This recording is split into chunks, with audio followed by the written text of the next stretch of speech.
இப்ப நான் சொல்ல போற கடல்ல இதுவரை நூத்துக்கணக்கான பிளைட்ஸும் கப்பல்களும் காணாம போயிருக்கு.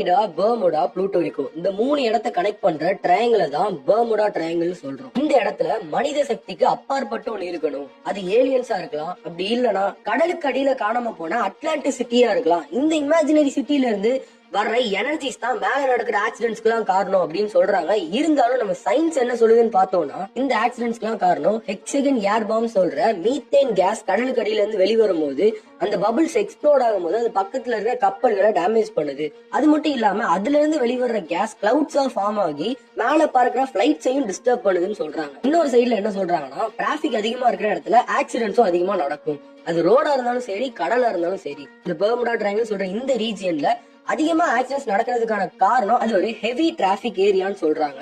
அது மட்டும் இல்லாம இந்த இடத்துல வெதர் அடிக்கடி சேஞ்ச் ஆகிக்கிட்டே இருக்கு. இந்த ரீசன்ஸ்னாலதான் ஆக்சிடென்ட்ஸ் நடக்குதே தவிர இதை போட்டு மிஸ்டீன் குழப்ப வேண்டாம்னு சொல்றாங்க. பெர்முடா ட்ரையாங்கிளுக்கு பின்னாடி இப்படி ஒரு சயின்ஸ் இருக்குங்கிறத உங்க ஃப்ரெண்ட்ஸுக்கு ஷேர் பண்ணி சொல்லுங்க.